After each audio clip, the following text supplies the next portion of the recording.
आज हम लोग बायोलॉजी स्टार्ट करेंगे। बायोलॉजी का फर्स्ट चैप्टर कोशिका स्टार्ट करेंगे। लेकिन इससे पहले थोड़ा सा ये जान लीजिए कि बायोलॉजी का जो जनक है, बायोलॉजी का जनक किसको कहा गया है? अरस्तु को कहा गया है। कोशिका जो है, हमारा शरीर, पूरा शरीर का निर्माण कोशिका से ही हुआ है। तो चूंकि हमारा शरीर का निर्माण कोशिका से हुआ है, इसलिए इस कोशिका को जीवन का आधारभूत और संरचनात्मक और क्रियात्मक इकाई भी कहा जाता है। कोशिका को क्या कहा जाता है? कोशिका का आधारभूत यानी जीवन का आधारभूत, संरचनात्मक, क्रियात्मक इकाई कहा जाता है। और ये सजीव का सबसे छोटा इकाई भी इसको कोशिका को कहा जाता है। अब देखिए, बॉडी का सबसे छोटा पार्ट कोशिका को नहीं कह सकते हैं, छोटा इकाई कह सकते हैं। इसको आगे हम लोग जानेंगे कि पार्ट और इकाई में क्या अंतर है। तो कोशिका को शरीर का सबसे छोटा इकाई भी कहा जाता है, इसको जीवन का आधारभूत, संरचनात्मक और क्रियात्मक इकाई भी कहा जाता है। अब इसको चित्र के माध्यम से हम लोग कोशिका को समझेंगे। देखिए, कोशिका के अंदर एक केंद्रक होता है। केंद्रक को पूरा विस्तृत रूप में आगे पढ़ेंगे। कोशिका झिल्ली को भी पढ़ेंगे, कोशिका द्रव्य को भी पढ़ेंगे। थोड़ा थोड़ा सा इधर जान लेते हैं। ये बाहरी आवरण जो है, इस बाहरी आवरण को कोशिका झिल्ली या प्लाज्मा झिल्ली कहते हैं।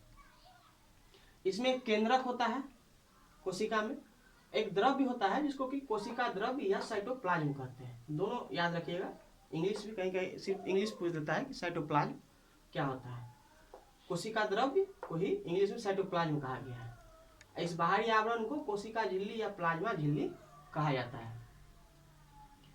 तो केंद्रक का जो कार्य है, जैसे कि हमारा शरीर पे कंट्रोल किसका है? मस्तिष्क का है। उसी प्रकार कोशिका पे जो कंट्रोल है, कोशिका पे कंट्रोल किसका है? केंद्रक का है। अब इसको देखेंगे कि कोशिका का खोज किसने किया हुआ था। कोशिका का खोज जो है रॉबर्ट हुक ने किया हुआ था। कितना? 1665 में रॉबर्ट हुक ने जो है एक सूक्ष्मदर्शी बनाया हुआ था, यानी कि माइक्रोस्कोप, जिससे छोटा छोटे चीज को बड़ा आकार में देखा जा सकता है। माइक्रोस्कोप से आप लोग जानते होंगे। तो उसने कॉर्क ऊतक पे देखा, तो कुछ इस प्रकार कॉर्क ऊतक दिखा।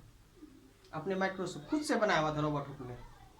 सूक्ष्मदर्शी जो है रॉबर्ट हुक ने खुद से बनाया हुआ था। उसने कॉर्क ऊतक को देखा तो कॉर्क ऊतक कुछ इस प्रकार दिखा।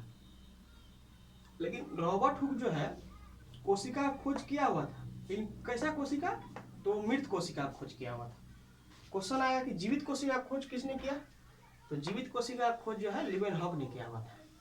और कोशिका जो हम लोग पढ़ रहे हैं, इसके अध्ययन को क्या कहा जाएगा? साइटोलॉजी।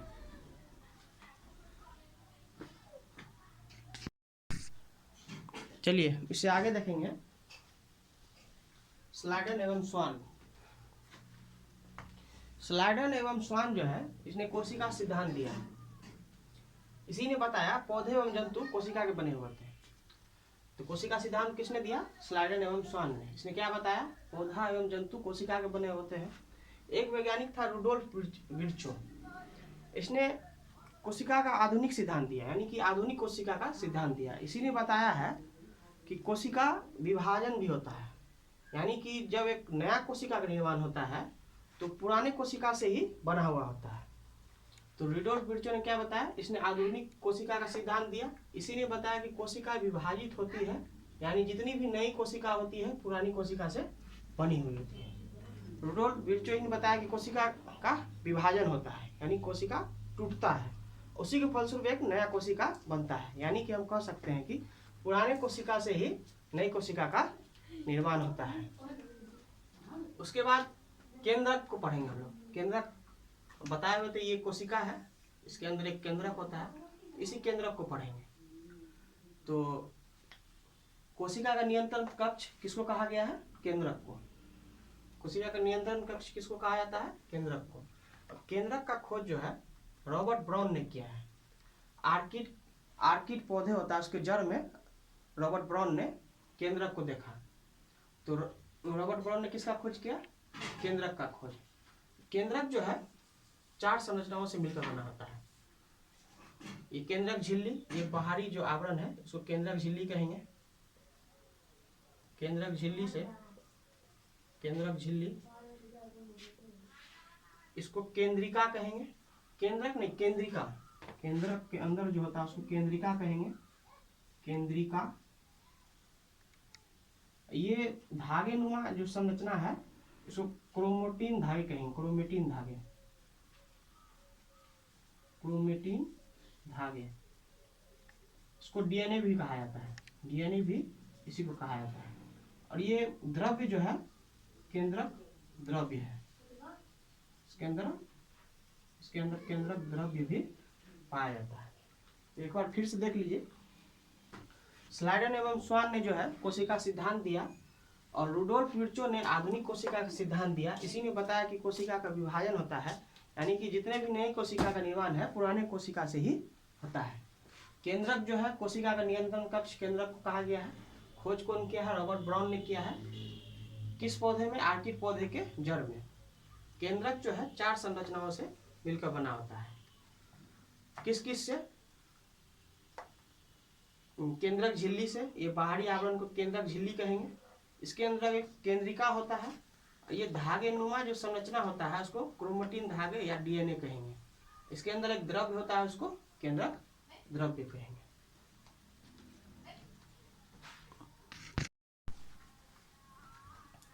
हम लोग केंद्रक देख रहे थे। केंद्रक में बता दिए थे कि 4 संरचनाओं से मिलकर बना होता है केंद्रक। देखिए ये बाहरी आवरण को जो है केंद्रक झिल्ली कहते हैं। इसको क्या कहते हैं? केंद्रक झिल्ली। केंद्रक झिल्ली। जिस प्रकार कोशिका में केंद्रक होता है उसी प्रकार केंद्रक में केंद्रिका होता है। इसको क्या कहेंगे? केंद्रिका। क्या कहेंगे? केंद्रिका। और केंद्रिका जो है आरएनए प्लस प्रोटीन का निर्माण करता है। प्रोटीन। और आरएनए का फुल फॉर्म राइबो न्यूक्लिक अम्ल है।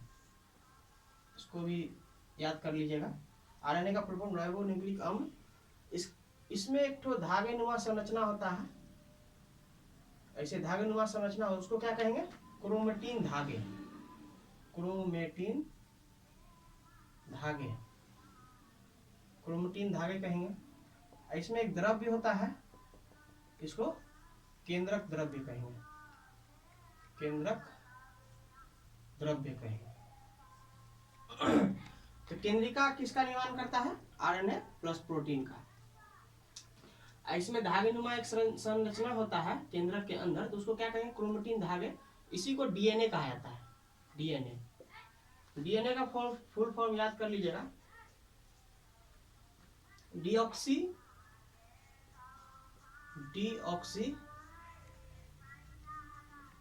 राइबोन्यूक्लिक अम्ल। राइबोन्यूक्लिक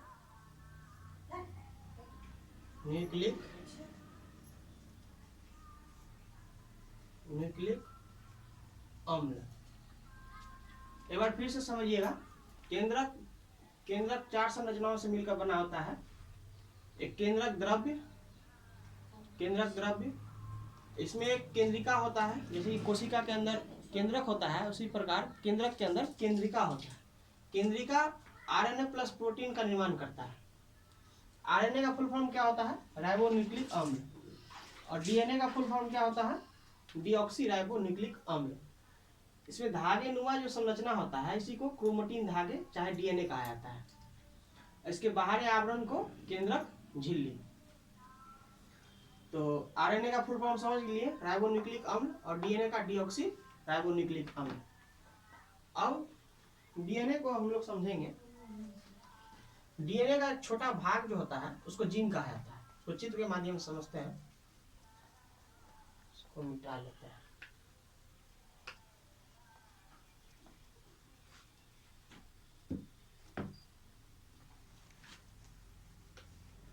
देखिए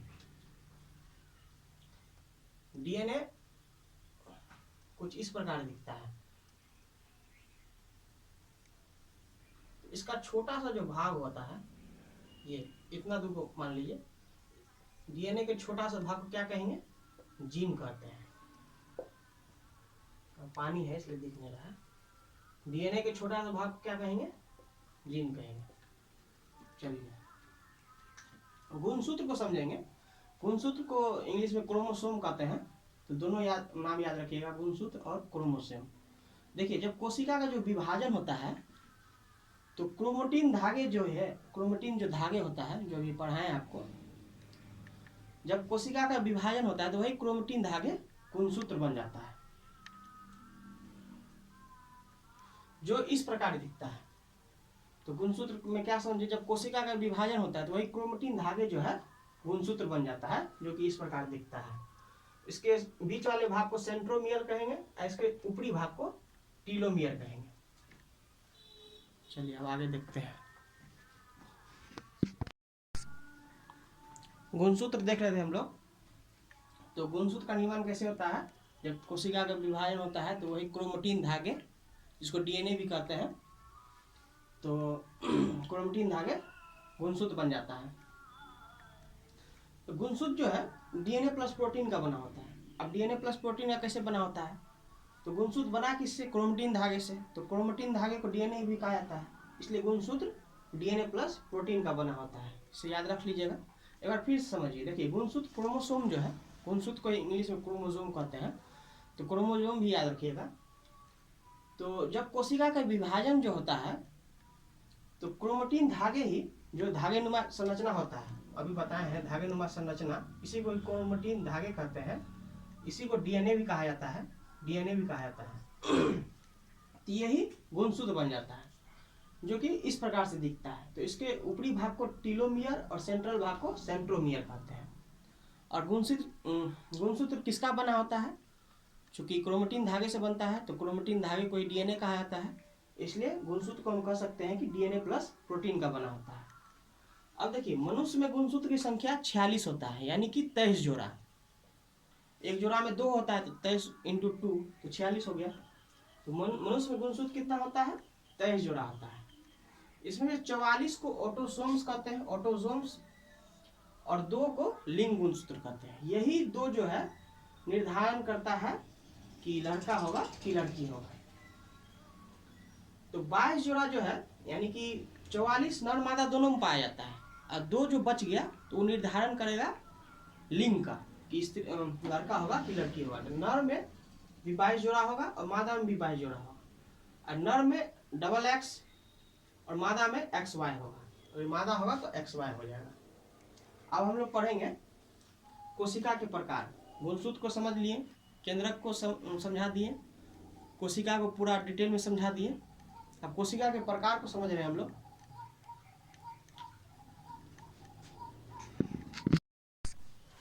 चलिए हम लोग कोशिका के प्रकार को पढ़ने से पहले, कोशिका के प्रकार को लास्ट में पढ़ेंगे। पहले इससे पहले हम कोशिका झिल्ली को समझते हैं। प्लाज्मा झिल्ली, कोशिका झिल्ली पहले बताए हुए थे। ये कोशिका है, इसके बाहरी आवरण को क्या बोलेंगे, कोशिका झिल्ली। कोशिका झिल्ली, चाहे इसी को प्लाज्मा झिल्ली कहा जाता है। तो इसका कार्य क्या होता है, जितना भी अपशिष्ट पदार्थ है उसको बाहर करना, जैसे CO2 को बाहर करना, और उपयोगी पदार्थ जैसे कि O2 है उसको अंदर लेना। क्योंकि ये अनुपयोगी पदार्थ को अंदर आने नहीं देता है और उपयोगी पदार्थ को बाहर जाने नहीं देता है, इसलिए इसको चयनात्मक और वर्णात्मक झिल्ली भी कहते हैं। ये प्लाज्मा झिल्ली काफी लचीला होता है और लिपिड और प्रोटीन का बना होता है। यह प्लाज्मा यानी कोशिका झिल्ली लिपिड और प्रोटीन का कैसे बना होता है, तो इसको जब हम आगे पढ़ेंगे, अंतःपरद्रव्य जालिका, अंतःपरद्रव्य जालिका केंद्रक के पास होता है। अंतःपरद्रव्य जालिका 2 प्रकार का होगा, एक चिकनी अंतःपरद्रव्य जालिका, एक खुरदरी अंतःपरद्रव्य जालिका। खुरदरी जो होता है उसमें राइबोसोम पाया जाता है, राइबोसोम के कारण वो खुरदरी होता है, और राइबोसोम जो है प्रोटीन का निर्माण करता है। और खुरदरी बता दिए, खुरदरी में राइबोसोम पाया जाता है तो इसलिए खुरदरी हो गया। और चिकनी अंतःपरद्रव्य जालिका लिपिड का निर्माण करता है, इसलिए हम इस प्रकार इसको कह सकते हैं कि कोशिका झिल्ली लिपिड और प्रोटीन बनाता है।